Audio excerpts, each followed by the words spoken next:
Usai Yusuf Kala melaporkan Rismon soal tuduhan memberi 5 miliar rupiah ke Roy CS, kini pihak Roy menantang Rismon Sianipar untuk muncul ke publik. Selain itu, pernyataan Rismon agar polisi memeriksa sumber pendanaan kasus ijazah secara tak langsung membuat kubu Roy meradang. Lalu sejauh mana kebenaran soal isu dana miliaran di kasus ijazah Jokowi? Kita bahas bersama kuasa hukum Roy Suryo, sudah ada Bang Ahmad Kozinudin di sambungan Zoom, dan juga Ketua Harian BRN Relawan Prabowo Gibran, Bang Ade Darmawan di studio. Selamat petang Bang Ade. Selamat petang. Bang Kozi di... Bang Kozi. Ya, petang semuanya. Mbak Cynthia. Oke, Bang Ade, ini kan sudah dilaporkan Yusuf Kala. Bang Rismon kenapa sampai saat ini belum keluar untuk mengklarifikasi? Sempat hubungi Abang nggak? Jadi gini, terkait persoalan ini sebenarnya kapasitas saya itu berbicara Rismon kayaknya agak lain ya. Kenapa? Karena saya juga dengan Rismon hanya bertemu satu kali ya, pada saat selain debat ya, pada saat di Polda Metro. Pada saat itu kami minta untuk Rismon ketika mau restoratif, ya monggo silakan datang. Kita tentunya ada kesepakatan yang harus ditandatangani pada saat itu. Terus kemudian datanglah Rismon dari Bali G ya, terbang jam 5 subuh, kemudian sampai ke Polda Metro Jaya, berjumpa kami, beberapa kesepakatan itu kita coba sempat alot karena salah satu relawan dari teman kami, Bang Maret Samuel Sauken, beliau masih bersikeras ya untuk tidak mau menyetujui itu. Nah, jadi intinya bahwa saya hanya sekali bertemu Rismon dan banyak yang kita bicarakan, tentunya dengan bukti-bukti otentik yang kenapa. Tapi setelah dilaporkan ini sempat ketemu Bang Rismon? Belum. Sempat kontak Bang Rismon? Belum. Anda menyarankan Bang Rismon untuk klarifikasi nggak? Ya, jadi sebaiknya ini harus Rismon Sianipar atau penasihat hukumnya itu melakukan klarifikasi. Kenapa? Karena jangan sampai hal ini justru mengorbankan orang-orang lain lagi yang di lap sini saling lapor pasti. Tentunya Rismon juga bila itu tidak benar kan punya hak juga untuk melaporkan balik. Kalau misalkan itu tidak terbukti kan seperti itu. Oke, saya ke Bang Kozi. Bang Kozi, kemarin Andi Aswan bilang isu uang miliaran rupiah ini sengaja digembor-gemborkan kubu Anda supaya Rismon diperiksa agar tidak jadi saksi mahkota di persidangan nantinya. Tanggapan Anda seperti apa, Bang Kozi? Bismillahirrahmanirrahim. Jadi saya pikir itu adalah argumentasi yang sangat naif, karena hari ini maupun sebelumnya kami tidak membutuhkan sama sekali argumentasi seorang Rismon Sianipar untuk membuktikan ijazah saudara Joko Widodo palsu. Apalagi pas gelar perkara khusus 15 Desember 2025, di mana kami tim penasihat hukum juga tersangka diberikan akses untuk melihat langsung ijazah saudara Joko Widodo yang disita oleh Polda, dan dari situ kami meyakini bahwa ijazah itu memang bermasalah. Kenapa? Karena selama ini ijazah yang diteliti oleh Pak Roy dan kawan-kawan adalah ijazah yang sama yang disita oleh Polda, yakni sebuah dokumen berijazah dengan foto seorang lelaki berkumis tipis dan berkacamata, yang itu kemudian kami yakini bukanlah foto Jokowi, dan itu menjadi dasar bahwa ijazah itu bermasalah. Yang kedua, berkaitan dengan langkah yang ditempuh Pak JK, yang sangat kami apresiasi adalah apa yang disarankan oleh Pak JK kepada saudara Joko Widodo untuk segera menunjukkan ijazah aslinya.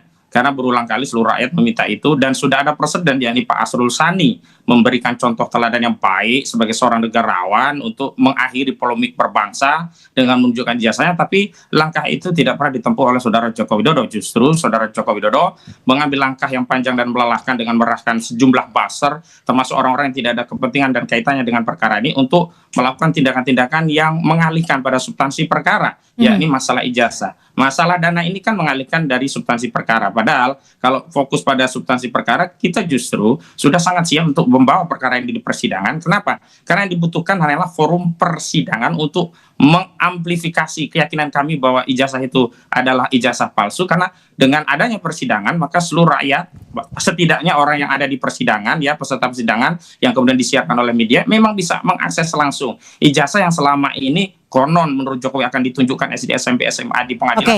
Jadi ketika kubu Anda sudah siap untuk melaju ataupun masuk ke area persidangan, lalu apa sebenarnya menurut Anda yang terjadi saat ini ketika muncul justru isu baru yang naik ke permukaan publik? Apakah memang ada dugaan Anda bahwa pihak Pak Jokowi enggan untuk melaju ke persidangan atau bagaimana? Justru itu yang kami yakini, Saudara Joko Widodo merasa dirinya salah perhitungan, terjebak dengan manuver saat dirinya melakukan pelaporan polisi pada tanggal 30 April 2025. Oke, stop sampai di situ. Gimana, Bang Ade? Betul salah perhitungan atau gimana? Ini sebenarnya lari dari substansi pembicaraan kita sore ini. Jadi gini, kalau terkait persoalan pengadilan, saya rasa orang yang paling siap untuk ke pengadilan adalah Bapak Insinyur Joko Widodo. Kenapa saya bilang begitu? Karena kita adalah pihak pelapor. Tidak mungkin seorang mau melaporkan sesuatu bila mana dia tidak menginginkan peradilan. Dan untuk merecovery nama baik beliau, tentunya ya instrumennya adalah pengadilan.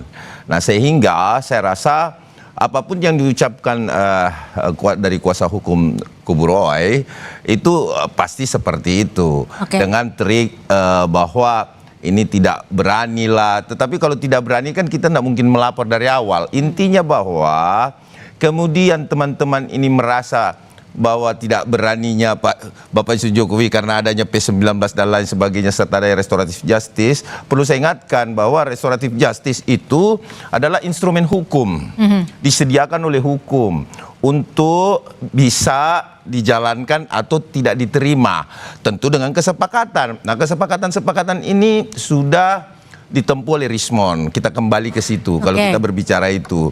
Tapi apapun itu ya, Bang Kosi, kalau Bang Kosi siap 1 kali, kami siap 1000 kali untuk pengadilan. Bang Ade, ini kan selain video soal Pak Yusuf Kalla memberi uang 5 miliar, kubu Roy juga tantang ucapan Rismon soal periksa sumber dana 50 miliar.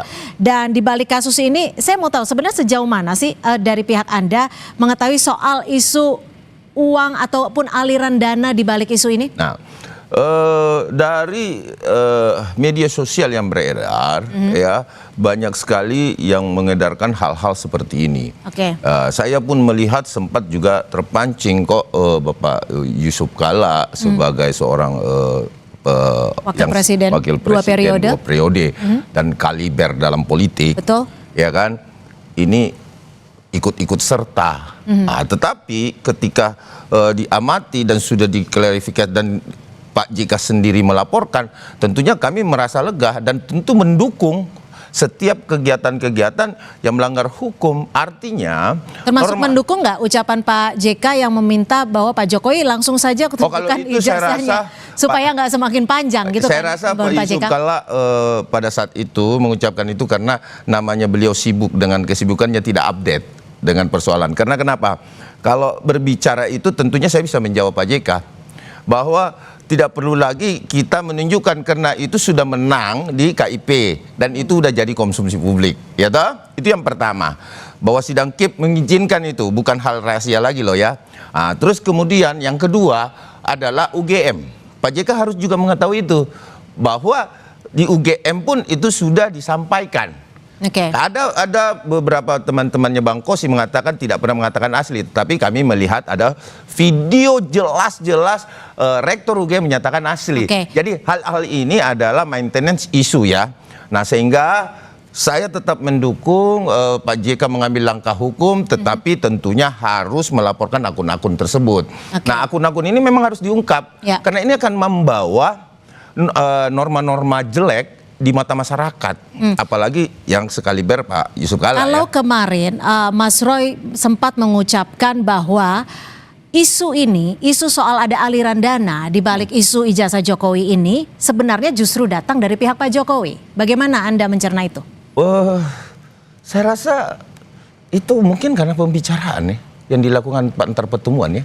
Kalau saya melihat Andi Aswan kemarin sempat bertemu, saya pun sempat bertanya kepada Rismon. Ini ada nggak sih sesuatu yang begini? Sempat di pertemuan itu. Tetapi Rismon tidak mengungkapkan lebih eksplisit. Cuman dia menyatakan ada. Jika tidak mengungkapkan lebih eksplisit, tapi sempat mengungkapkan artinya? Mengungkapkan bahwa ada pertemuan.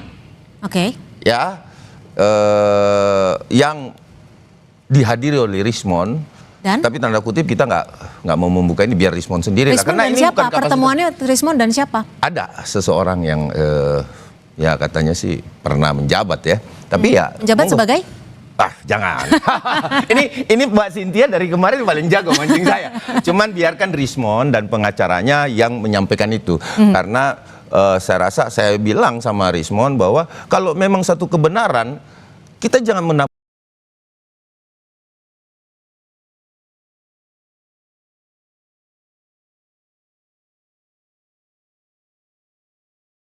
norma-norma kebenaran itu. Kita harus berada pada kebenaran itu. Ungkapkan dong, Rismon. Ayo keluar dari apa? Sampaikan di media secara gamblang, komprehensif pers. Saat ini Bang Rismon kan sebenarnya bisa disebutkan dalam tanda kutip sudah ada di kubu Anda karena sudah meminta restoratif justice dan sudah disepakati seperti itu meski belum ada SP3. Nah, saya jawab. Bagaimana? Apakah tidak hanya soal klarifikasi karena yang diklarifikasi Bang Rismon adalah soal videonya yang AI, tapi substansi dan isinya tuh tidak. Saya menjawab bahwa kalau dikatakan bahwa Bang Rismon berada di kubu kita tentunya secara personal, bukan di kubu ya. Secara personal, dia tidak pernah bagian daripada Bapak Insinyur Joko Widodo, itu yang pertama. Bahkan adalah musuh, ya. Yang saya mau tanggapi adalah dia bukan bagian dari itu. Secara personal, ya, pada saat pelapor dan telapor menjadikan kesepakatan, ya, restoratif justice, karena kita berada di sisi pelapor ya, khususnya Prodi Bersatu ya. Nah, tentunya, ya. Kita akan berkawan dong, dari lawan menjadi kawan. Udah bestie belum? Secara kesepakatan, tentunya. Nah justru itu saya juga dari permohonan-permohonan itu, Bang Rismon harus membuka ini kalau memang ada pertemuan-pertemuan siapa aja yang di situ, buka dong. Saya kembali ke Bang Kozi. Bang Kozi, ini kan Mas Roy sempat bilang, usut dong sumber pendanaannya dari mana. Ini maksudnya bagaimana? Ya tentu saja setiap orang yang menuduh maka dia harus membuktikan. Karena kami pada posisi tertuduh, maka kami menuntut orang yang menuduh itu untuk membuktikan. Dan penting juga untuk kami informasikan, sebenarnya saudara Rismon ini sedang celaka 2 kali. Karena dia sudah berkhianat dari tim, tapi juga belum sepenuhnya diterima oleh kubu Jokowi. Bahkan dia ibarat sapi bajak untuk menjalankan sejumlah tugas, seperti seorang robot yang dikontrol dari Solo. Maka sampai hari ini belum ada SP3 yang diterbitkan oleh Polda Metro Jaya untuk Rismon Syarifah Rahasiolan. Untuk khusus sumber dananya bagaimana? Egy Sujana. Nah karena itu sumber dana itu hanya bisa diungkap kalau apa? Kalau laporan Pak JK itu tindak lanjut. Karena itu kami memberikan dukungan penuh dan siap menjadi saksi untuk memberikan keterangan baik secara langsung maupun secara tidak langsung. Yang intinya kami tidak pernah berhubungan dengan Pak JK dalam perjuangan ini, menerima uang dari Pak JK atau tidak mendapatkan supervisi dari Pak JK, dan itu cukup untuk menguatkan laporan Pak JK. Tinggal saudara Rismon juga kubu-kubu yang selama ini menuduh ini ada dananya, termasuk kubu-kubu yang selama ini beredar dari kubu Jokowi, karena mereka motifnya sebenarnya ingin ini gaduh sehingga bisa dihentikan, sehingga tidak perlu lagi saudara Joko Widodo dipermalukan secara publik di dalam persidangan karena ijazah itu yang ketahuan. Waktu kita sudah habis sayangnya. Terima kasih Bang Ahmad Kozinuddin, terima kasih juga Bang Ade, terima kasih. Dan tentunya kita masih menantikan seperti apa kasus perkembangan ini. Terima kasih.